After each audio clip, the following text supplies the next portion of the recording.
Today's March 21st, 2025. I'm at East Fork State Park, and I'm going to do a review of the new to me Salsa Bucksaw that I bought. I bought this bike back in November, and this is really the first time I've been out on the bike. I've ridden it a handful of times around the house. There's a couple of small trails near me, nothing of any real significance.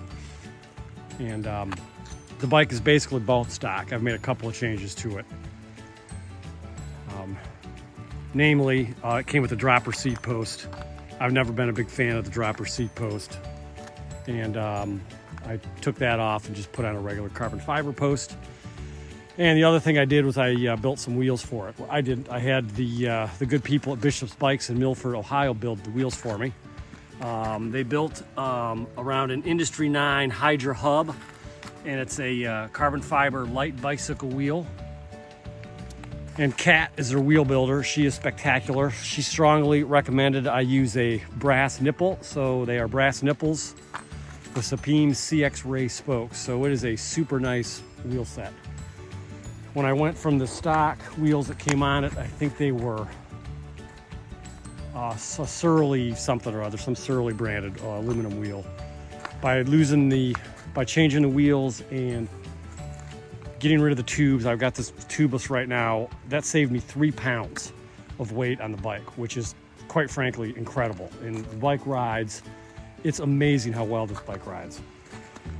And then here's the back hub. I mean, the i9 hubs are pretty sweet. And what I did on the hub is to make them quieter. I don't like the hub screaming at me all the time. I lubricated the hub with the Demontech hub grease, and that made the hubs really quiet. And then I had a hard time getting tires sorted out. I started out with a set of 45 North Van Helgas, 26 by 4.2.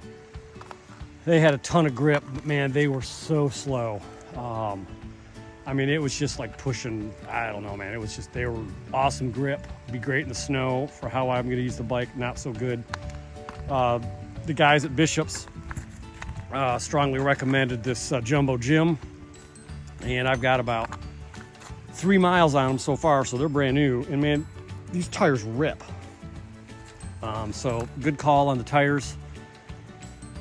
Despite the fact the bike is pretty muddy looking right now, the trails are actually pretty decent. This is just from a few puddles, handful of puddles in low-lying areas that I've kind of gotten the bike muddy on. The bike I got's in pretty good shape. It's got a few little scuff marks. I mean, it's a 2017 and this is 2025, so it's hardly a new bike. I think the bike is just spectacular. Two other things that I've done to the bike that are pretty apparent. Obviously, you got pedals on there. I'm running a Shimano XT pedals, and I've got a little gas tank bag, a Relevate Designs bag, and I put a bell on the bike. I'm a big fan of the frame bag. However, it seems like the full suspension bike is not really very accommodating to a frame bag of any magnitude. So I suspect this summer when it gets hot out, I'll be riding with a Camelback to carry my water, and we'll see how that plays out. I don't know. So that's the bike, and I'm gonna go finish my ride here out at East Fork State Park.